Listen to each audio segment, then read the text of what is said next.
mechanism. I understand GLP1 receptor agonists are not very popular in India, but just by show of hands and from what you read, raise your hands if you think GLP1 is the better drug. GLP1 wins. How many of you think SGLT2 is better? Only 3 or 4. So I won, you can go home. Anyway, let's look at some data. Now, firstly, I guess I sounded like Donald Trump, so let me change the direction now and look at some data. So, let me first of all say that I believe in both classes of drugs. I think they are both got very strong advantages and some disadvantages, and we will discuss those. I personally feel that they should be used in combination, but that's not the topic of the day.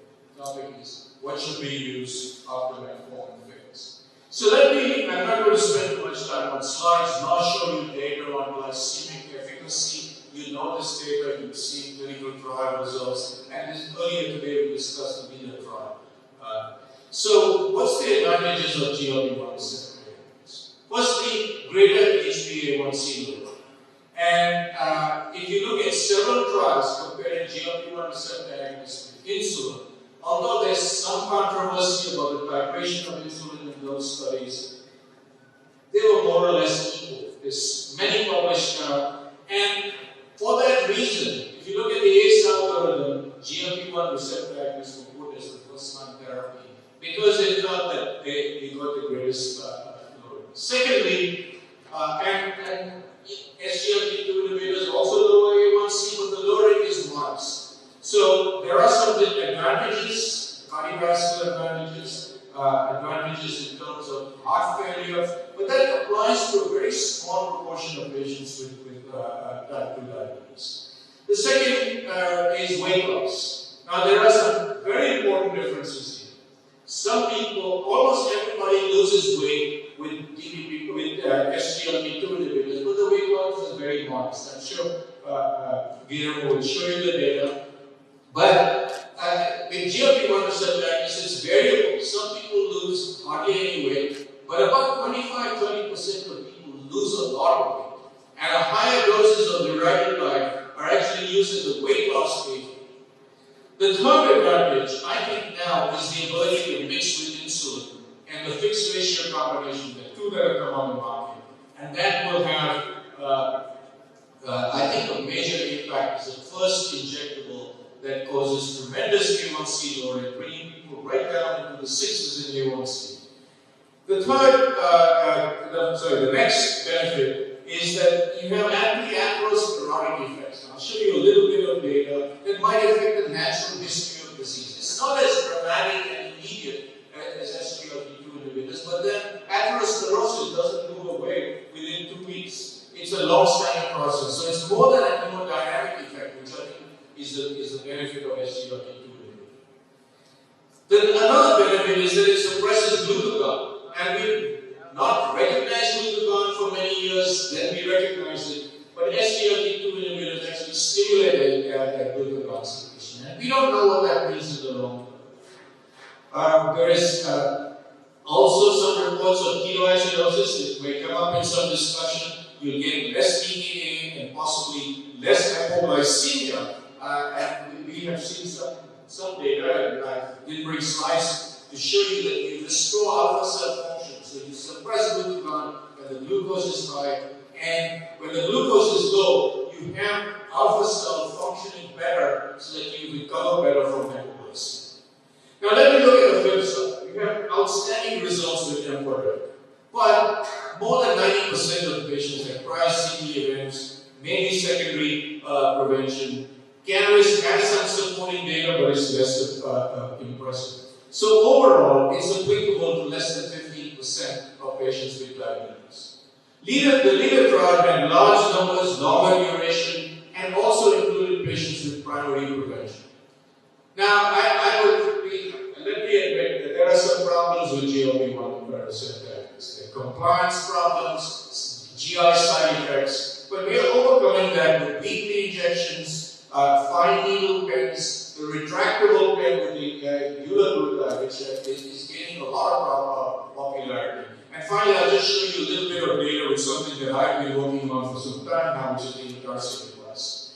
So here is the real key advantage of GLP1 receptor agonists. You give an infusion of GLP1, you lower glucose, and you do that by stimulating insulin and suppressing glucagon. But the real beauty of this system is that when the blood glucose comes down into the normal range, you no longer stimulate insulin and glucagon goes back up. This is the glucose dependency of GLP-1's effect on the pancreatic function. So it restores islet cell function to normal. So when the blood glucose is high, you secrete insulin and suppress glucagon, and the opposite during hypoglycemia. So we have many advantages on the pancreatic islet, but there are some other effects, extra pancreatic effects. And one important one is on the stomach with delivery of gastric of nutrients by gastric emptying, which also helps to enhance satiety, both the central effect as well as the effect on the stomach. So you can actually get a flat blood sugar after a meal, and then finally weight reduction. There are limitations, GI side effects, post-marketing reports of pancreatitis, which are extremely rare. Some concern about medullary thyroid cancer, which is not very common. And we have to be a little cautious in patients with renal impairment, and you've already been cautious with SGLT2 inhibitors as well. There's better data with GLP1 receptor agonists. Probably the most important effect is on preservation of beta cell function. So if you look at C-peptide secretion during a hypoglycemic attack, people with type 2 diabetes have severe impairment. During treatment with exenatide, you get almost restored to normal. You got very little improvement with insulin glargine. Of course, when you stop treatment, this advantage goes away, but so long as you're taking treatment, you're getting a restoration of beta cell function. There are very few drugs that do that. Pioglitazone is only one of the others. So, Ralph Bifronzo did this very nice study, sorry for the typo, it's early triple therapy, and he used right at the start of diagnosis metformin, pioglitazone, and exenatide, and compared it with the stepped approach used by the ADA. And the results are really very striking. With triple therapy, you got not only a rapid lowering of A1C from 9 down to 6, but it was maintained over 2 years. And I think that maintenance of beta cell function in this type of combination is where we need to go so that your patients never get complications of diabetes. Just a few other little bits of data that I want to show you before I hand over to Guillermo. Here's the weight loss with liraglutide, very impressive weight loss, and it appears to be independent of A1C. The other advantage, as I said, is the combination with basal insulin, so you get both prandial control and fasting control, and now you have the ability to use them together in one syringe. There are cardiovascular benefits. We talked about that a little bit. Some of that is on blood pressure, which is very much smaller than SGLT2 inhibitors. But there are other beneficial effects on lipids, whereas there's actually a slight deterioration of the lipids with SGLT2 inhibitors. And there are maybe some direct cardioprotective effects. We know that GLP1 receptors are present in many other tissues. There's some interest in neuroprotection, cardiac protection, good effects on gastric emptying, etc. So here's some long-term data with body weight over 3 years. You get it in terms of kilograms. This is the mean effect, but some people lose much more of body weight. So here's liraglutide in various combinations, and you see the degree of weight loss that you get. Here's a reduction in systolic blood pressure. It may not be as consistent as it is SGLT2 inhibitors, but there is some effect. Finally, we know that there are receptors of GLP1 in the cardiovascular system, in the heart, and this may be an explanation for the atherosclerotic long-term benefits that have been seen with GLP. Here is some data on production of nitric oxide, again showing very good direct effect a number of studies showing improvement with endothelial function. And this is some of our data showing animals following balloon injury that you have a protective effect on intimal hypoplasia. Finally, I just want to show you probably the most biggest impact of SGLT2 inhibitors, and that is the effect on body weight. Here are people losing 10, 20, 30, sometimes 30 kilograms in body weight. That may not be necessary with a lot of your patients, but there are some who need a lot of weight loss, and you can only get that with GLP1 receptor agonists. So here is the data with IDEC, which is a fixed dose combination. You see weight loss despite the use of insulin, good reduction in blood glucose, good reduction in A1C down into the 60s. You get a fat sugar profile when you add exenatide to GLP1 to insulin.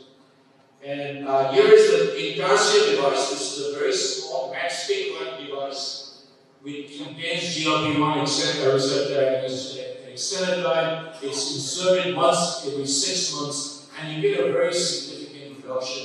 Compliance is 100% guaranteed. And in a chronic disease like diabetes, that is something very important. And it gets away from the issues of compliance with injections. Buzz this year is about IDEC and IDEC, both giving you 1.8, 1.9% reduction in A1C, which you can't get with any other. So with that, I'm going to stop.